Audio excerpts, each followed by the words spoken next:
Aloha, namaste, happy solstice. This is Radha Home, and I'm here with our new moon forecast. We have our new moon happening at 12 a.m., 12:16 a.m. Hawaii time on Friday, December 23rd, the day before Christmas Eve. And it's going to be 2:16 a.m. Pacific time. And this is happening in a star called Mula, which is in sidereal Sagittarius. It is called the root. Mula is the root, for those of you who know some Sanskrit. This particular star is on the galactic plane, and it's one of the most tumultuous, coupled with Ardra, the storm across the way in Gemini. This is one of the most tumultuous places in the sky. Mula is ruled by Nariti. She's the goddess of chaos. She's the goddess of destruction. She has an energy that is familiar to Kali, but it's much more chaotic. It's much less ordered. While Kali is time, Nariti is like this chaos. And in this star, we're like jumping from Scorpio to Sagittarius. And so what we find is that the things that we were afraid of in Scorpio, right? Because Scorpio is largely about our fear. The sun on this solstice day while I'm filming this is there. That might be better. The sun is like, I am here, I'm growing. Our fear is rooted in our relationships, right? It's rooted in the most basic reality of us being afraid to be alone.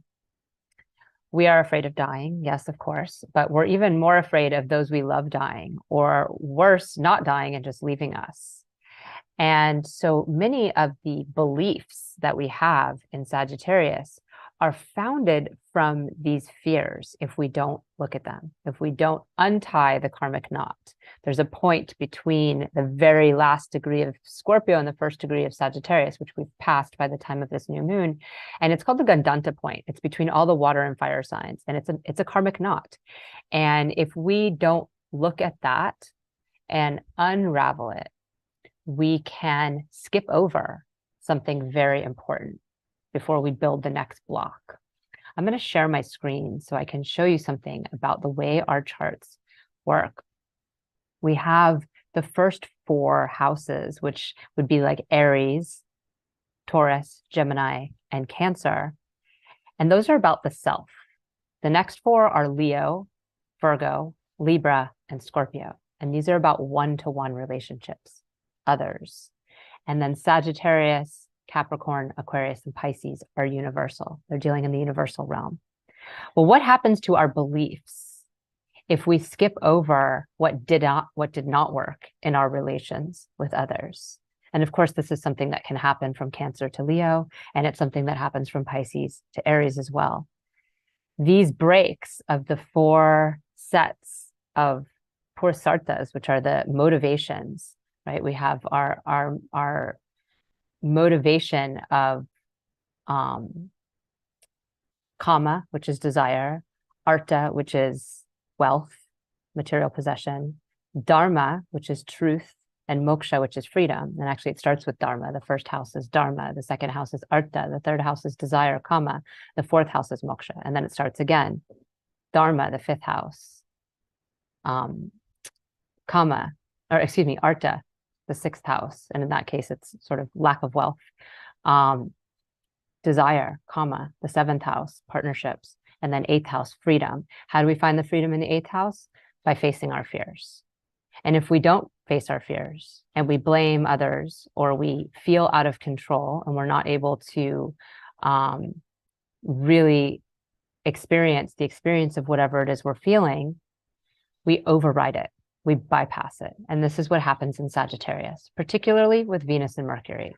These are two of the toughest planets to be in Sagittarius because they are our relational planets. Mercury is how we communicate with others. If the point of what we're communicating is to be right, which often happens in Sagittarius, or to pass on some high and holy truth, which can be grand and great as long as it's grounded in a reality that people can access, then we're missing some of the point of communication. In the early days of communication, people were not trying to pass on massive truths, right? They were trying to get basic communication across.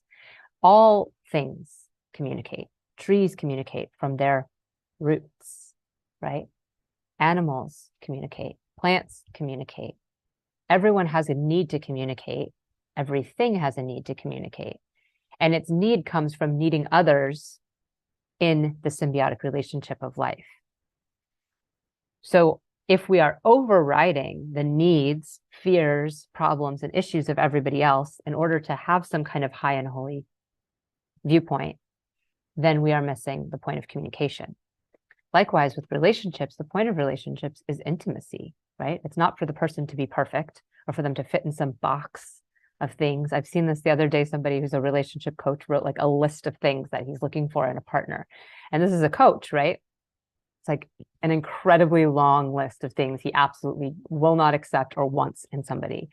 And it's unreasonable. It's unrealistic to imagine that you're going to find somebody who fits this perfect list that you have. And often with astrology, people will do the same thing. They'll try to find that perfect partner for themselves, losing the fact that they themselves are not the perfect partner for anybody, or that they have not done their own share of that work in order to become the perfect person.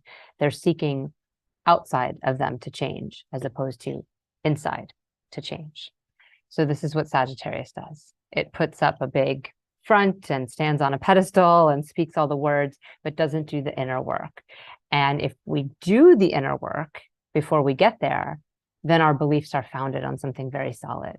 And inevitably, we've done some of the work at this stage, at this late stage in humanity. Most of us have, at least those who might be listening to this. But inevitably, we also have not done some of the work. There have been things that are black holes in our awareness, places we're just not paying attention, things that are behind us, 12th house issues, K2 issues, where we're just literally have no head to engage in this world. And so we don't pay attention to those things. We don't see what we're missing. And this new moon is really calling that into play, because this is where we have a chance through the chaos, through the destruction, to pull out things by the root. If you've ever planted or done any gardening or even just weeding, you know that you have to pull out a weed from the root, or else it will just grow right back again, right? And so we don't want to pull everything out by the root, though, right? We don't want to destroy our entire gardens because there was one weed. We want to be careful in our destruction. And Nariti brings us chaotic destruction, where we're not always careful, where we throw the baby out with the bathwater. We see one thing that's wrong and it's like, you know, it points to some big maxim we have, some big philosophy we have, and we throw it all out.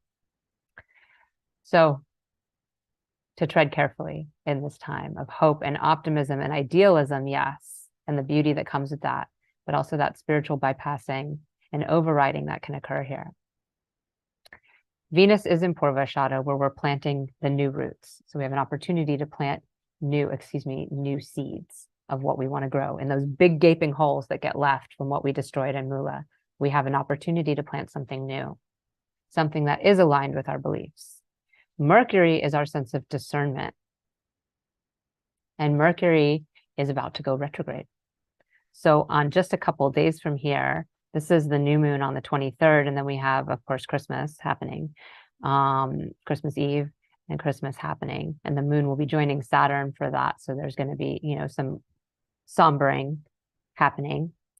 And then Mercury goes in on the, I believe it goes in on the 27th. It just goes in later in the day than this 12 a.m. time. It goes in on the 27th. And then he goes retrograde on the 29th. And on the 30th, finds his way back into Capricorn, which, again, the time is so early here for this new moon. I don't want to shift the whole thing. But it's early in the, you know, it happens during the day on the 30th that Mercury goes back into Capricorn. So he goes back into Sagittarius. So he's taking this step into Capricorn of feeling like, okay, I've got my feet on the ground. I know what I'm doing with my communication. It's solid. It's reaping rewards. Uttarashada is where we're starting to reap some of the rewards of our efforts that we've put in. And then back we go, right? The shadas, Purva and Uttara Ashada, have to do with victory. And the victory is in the work we're putting in. In Purva Ashada, the victory is that we get to still put in more work. We get to put more planting time in. In Uttara Ashada, it's that we actually get to harvest some of our efforts. And then when we find that we think we're on solid ground in Capricorn, both Mercury and Venus do very well in Capricorn. Saturn is a friendly sign to Mercury and to Venus. So our relationships are more committed, more humble, our communications more grounded. We're more able to be practical rather than fanatical or standing on a pedestal of some sort. And this return back here is going to be an opportunity for us to look at the beliefs that our discernment is founded on, right? Whatever we're discerning, we think we're just using our intellect, our buddhi, but are we?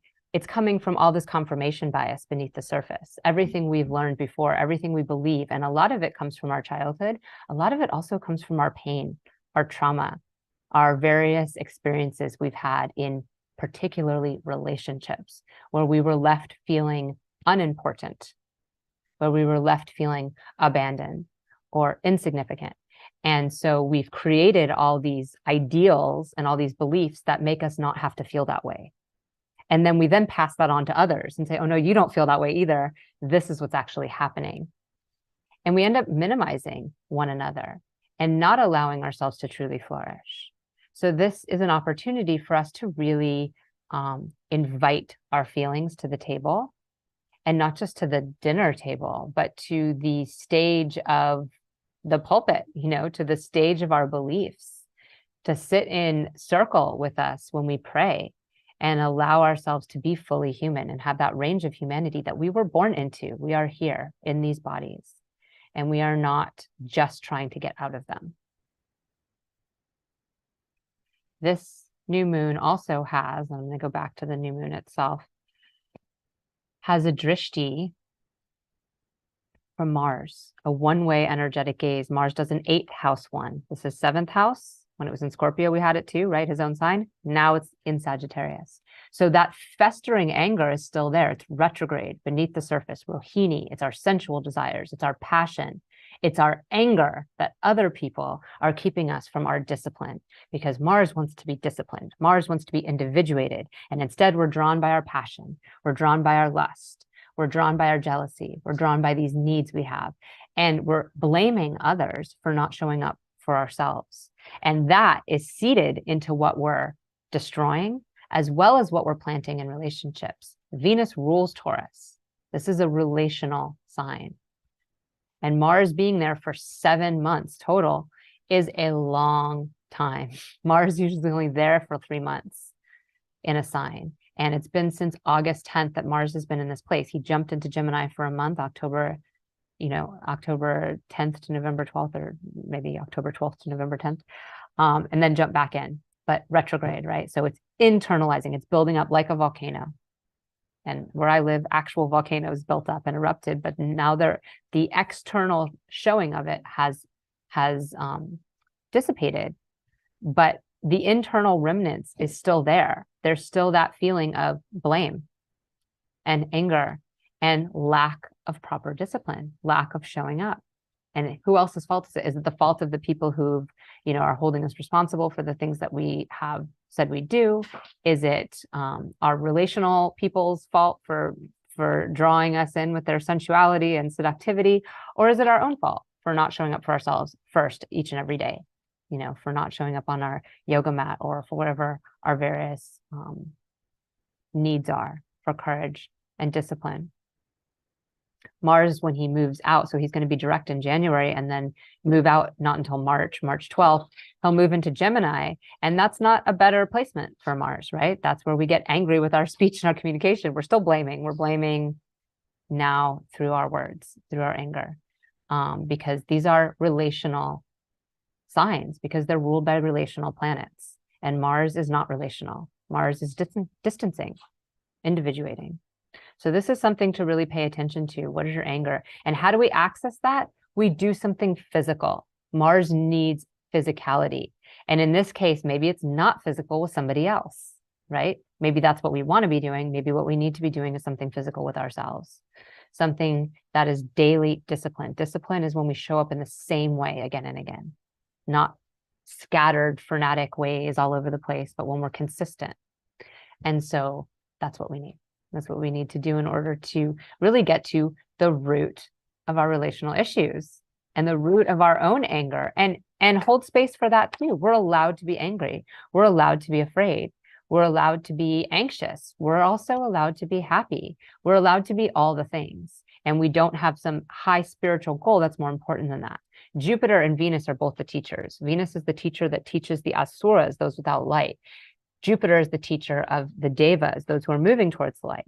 But in both cases, they are aspects of our humanness, or our qualities of being bound to earth through the gunas. The gunas are tamas, which is our darkest level, rajas, which is where we're engaging in the world, and sattva, where we're moving to what is high. But all of them keep us tied in the rope of Maya, in the rope of illusion. None of them have transcended here. Sagittarius is not beyond here. I've recently read somebody say on a quote, somebody wrote something about enlightenment, or, not being enlightened. And somebody wrote, "Oh, I'm enlightened." And I just had to go to their page. Like, who is this person? It was like, I'm enlightened. If you're enlightened, you're not on Facebook, commenting on people's posts about enlightenment. That's just not how it works. So, and I look through this person and I can see the bypassing. I can see it again and again and again. I don't need a partner. I don't need love. There's no person who's good enough for me. It was everything that she wrote was just again and again, how she was so far enlightened and beyond that there wasn't anybody worthy of her. And that's not enlightenment. That's bypassing. It's bypassing your own need for connection. And it's bypassing everybody else's needs for connection too. And it's bypassing what spirit actually is here to teach us. So these are the things, the pitfalls we fall into. And, it's no mistake that Sagittarius is the 12th house from Capricorn, where we work hard, commit, show up in the real world, in reality, and are humble. Sagittarius is the 12th house from that, right? Where we are in the escapism of the delusion that we have these high beliefs that make us better than the work, or that we don't need to do that work. But as the planets start to pile into Capricorn, I know in the Western system, people think that they're already there. But we see Mercury will be stepping in there, and Venus is going in just on the 29th also, I believe.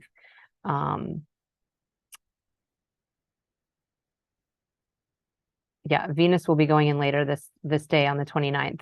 So Mercury will then go back into Sagittarius, but Venus will be grounded there. Our relationships will have that quality of humility, of commitment, of practicality. And the sun will still be in Sagittarius for a couple more weeks. So we have an opportunity to maintain that quality of the sun, which is actually very profound in Sagittarius, where we really do want to get our big connection to consciousness from our ideals and our beliefs. But our relational planets will be in a more grounded place where we're not bypassing everything. Well, Mercury won't, because Mercury is going to be retrograde. So we're going to have the opportunity to review and look over what hasn't been working in our communication, and what part of our discernment is really coming from those confirmation biases, like I was talking about. So blessings on your new moon, excuse me. I was just noticing the moon joining Jupiter here at this time when Venus and Mercury are moving into Capricorn. And that's December 29th. That'll be a nice day, right before Mercury goes retrograde, or, the day Mercury begins to go retrograde, but it's still in Capricorn, and Venus is moving into Capricorn, and the moon with Jupiter and Pisces can give us a lot of hope and a lot of optimism. And then as we move into the, New Year's Eve day, we have the moon joining Rahu in Aries. And there might be a lot of illusion and a lot of confusion and a lot of that anger, again, that comes up as Mercury then moves back into Sagittarius. Is like, wait, I thought I got it. No, we're always in this cycle, right? It's not linear. whenever we think we've arrived somewhere, there's a good chance we're about to take a dip backwards. And that's the humor that the stars provide us with, and the planets really, as they move.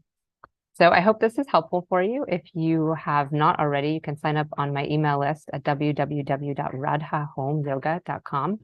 And I have several free reports that go out. They show where the nodes are in your chart for your rising sign, where Saturn is in your chart, and where Jupiter and Mars are right now for you and your chart. So what Taurus is, what is that area of your life that's been totally on fire since August until March? You know, for me personally, I'm a Taurus rising. It's been me. And what does Mars rule for you? You know, relationships for Taurus people. For Scorpio people, it's in your 7th house and it's your ruling planet. So it also indicates a heavy bent on relationships. It's really important to understand where things are happening in your chart because it makes such a difference. A lot of times, particularly with Western astrology, are people who are more influenced by Western astrology, but might be using the Vedic timing. They're using Western ways of accessing the chart too, which is largely spending time on what the signs mean and things like that, as opposed to how different each planet operates in a sign, like Mercury and Venus in Sagittarius, as opposed to the sun in Sagittarius. That is a massive difference, right? Each of these signs are not inherently bad or good. Nothing's bad or good. It's just some of them are more friendly to the sign that they're in. Just like you might go to somebody's house and have a wonderful time because they're your really good friend and you feel comfortable and you can put your feet up and you can make yourself a snack in their fridge. And then there might be other people's houses you go to where you feel like you can't touch anything and you can't sit down and really uncomfortable and you just want to get out of there. And then you might go to like your parents' home and feel like, wow, I can do my laundry and I don't even have to do anything. My mom's going to cook for me and clean for me. And you know, and then there's your own home where you feel the most comfortable, of course, most likely. So this is the same thing with the planets and the signs. They each just operate very differently wherever they are. It's not an inherent quality of the sign being good or bad. It's what planet is in the sign and how it's operating, and particularly what houses it rules for you to show you what area of your life is being set off and what karma is running for you. So I try to provide these breakdowns for all 12 signs. I've been doing them for the weekly reports as well, and this can be really helpful for you. So thanks so much, and happy solstice. Merry Christmas to those who celebrate. Happy new moon, and happy new year. Namaste. You want to wave?